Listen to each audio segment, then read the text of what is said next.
Cade Cunningham is putting the NBA on notice. The Hawks now have 8.5 to do something about a 1-point Piston lead. That is a tough shot if you're down. Crosses over, gets to the basket, lays it off, and the Hawks. A year ago, the Detroit Pistons were an afterthought, dead last in the league. Fast forward to now, they're in the playoff picture, and the biggest reason, Cade has leveled up. So the question is simple: is Cade Cunningham becoming a superstar right before our eyes? Let's put this into perspective.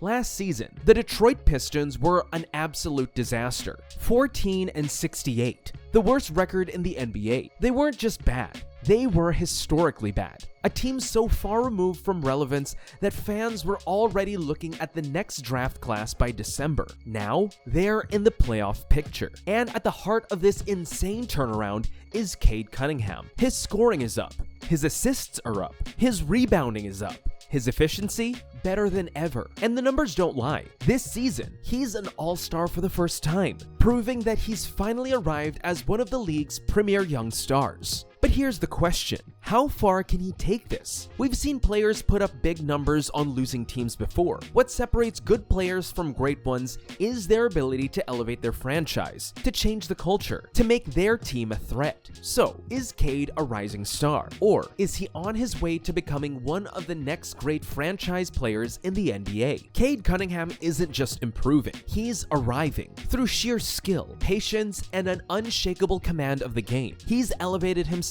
from a promising young player to a legitimate franchise leader. Just look at the numbers. His points per game are up, his assists are up, his rebounds are up, and his efficiency is the best it's ever been. And now, he's an all-star. That's not just a recognition of individual greatness, it's a statement. The league is finally paying attention. No more under-the-radar performances. No more being ignored because he plays in Detroit. This is Cade Cunningham's breakout year, and he's making sure that everyone knows it. Then there are the triple-doubles, 8 of them this season already. That's not just stat padding, that's high-level elite playmaking, proving he's not just a scorer, not just a passer, not just a rebounder. He's doing everything. So what changed? For starters, his shot selection is sharper than ever. He's not forcing bad looks. He's playing at his own pace, and he's punishing defenses from every spot on the floor. His mid-range game, elite. His three-point shooting, the best it's ever been.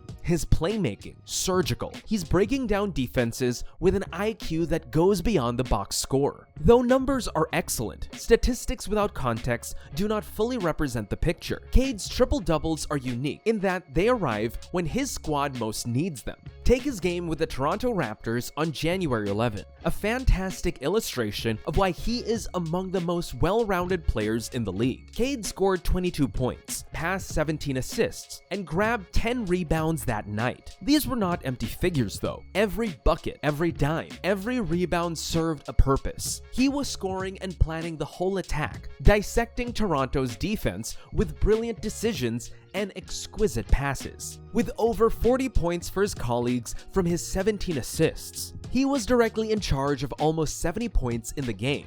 That's absurd. We've seen young players have explosive months before, only to fall back down to earth. But this is sustained elite-level basketball. This is the version of Cade Cunningham the Pistons believed in when they drafted him number 1 overall. And now, the only question left is this just the beginning? Or is Cade already knocking on the door of superstardom? What makes Cade so good? Cade Cunningham doesn't just play basketball, he controls it. At 6'6" with a 7-foot wingspan, he moves like a veteran, dictating the flow of the game with an effortless calm that reminds you of Luka Doncic. While other young guards rely on speed and explosiveness, Cade operates like a chess master, slow, methodical, and always 2 moves ahead. Defenders try to speed him up, force him into bad decisions, but they can't. He plays at his own pace, and that's what makes him lethal. And if you give him space, good luck. Cade is already one of the best mid-range scorers in the NBA, shooting 48% from that area, an elite number for a guard. When defenses try to take away his drives, he doesn't panic. He simply stops on a dime, rises over defenders, and drains a jumper in their face. That's a shot most guards don't even attempt anymore, but Cade, he's mastered it. Then there's the playmaking. Cade sees the floor differently. He's not just reacting to defenses, he's manipulating them. Whether it's a no-look dime, a skip pass to the corner, or threading the needle in traffic, he makes the right read every time. And what makes him special? He does it without rushing. But let's not ignore his size and defense. At 6'6", with a 7-foot wingspan, Cade isn't just another scoring guard. He's a matchup nightmare. He can defend multiple positions, disrupt passing lanes,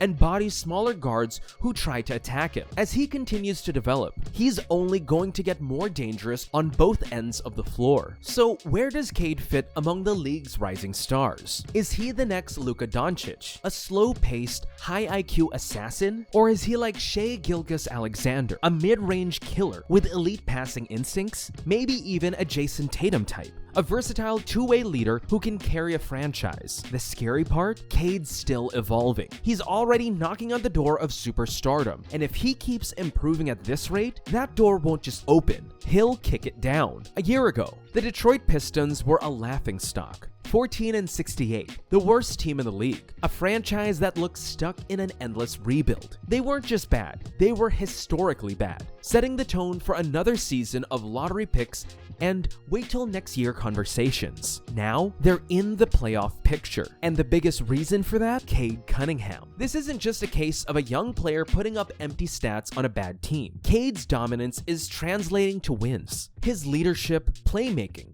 and ability to control the game have turned Detroit from a bottom feeder into a team that nobody wants to see in the postseason. But he's not doing it alone. Last year, Cade was essentially running an offense with no spacing, no reliable scorers, and no real help. This season, Detroit's supporting cast has leveled up in a big way. Jaden Ivey's growth as a secondary ball handler has taken pressure off Cade. Isaiah Stewart and Jalen Duren provide interior defense and rebounding. The addition of veterans who understand their roles has given the team structure and experience. Detroit finally has pieces that fit, and when Cade has a team around him that can capitalize on his passing, knock down open shots, and protect the paint, winning basketball happens. Why this isn't a fluke? It would be easy to dismiss Detroit's resurgence as a hot streak or a team overperforming early in the season, but look deeper and you'll see real, sustainable improvement. The defense is tighter. Detroit is no longer giving up easy buckets and getting run off the floor. The offense is structured. They're playing with a system, not just relying on individual talent. They're closing out games. This team is no longer folding under pressure. They're executing down the stretch. This isn't a Cinderella story. This is a team that's finally clicking. Can Cade lead a deep playoff run? Now, let's be real. Detroit isn't winning a championship this year. The East is stacked with powerhouses like Boston, Milwaukee, and Cleveland.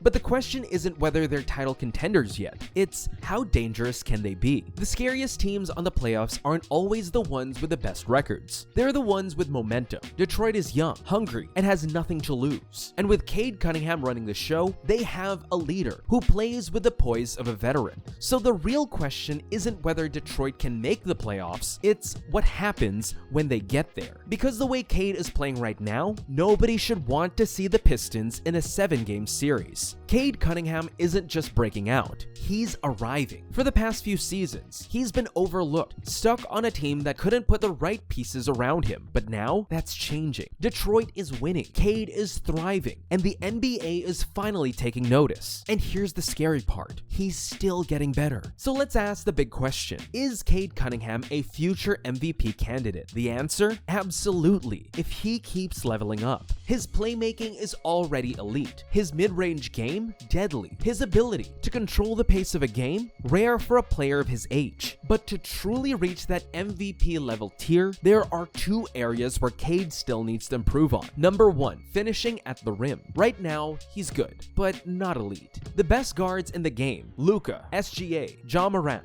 finish at the basket at an elite rate. If Cade can raise his efficiency at the rim, he'll be unstoppable. Number 2, 3-point consistency. He's made big strides as a shooter, but if he can bump up his percentage closer to 40%, defenses won't have a single answer for him. So where does Cade rank among the best young guards in the league? Is he already on Luka and SGA's level? Is he in the same conversation as Ja Morant and Tyrese Halliburton? Drop your rankings in the comments. We need to settle this. And if you love deep, no fluff NBA breakdowns, hit that subscribe button and turn on notifications. Because Cade's rise, it's just getting started.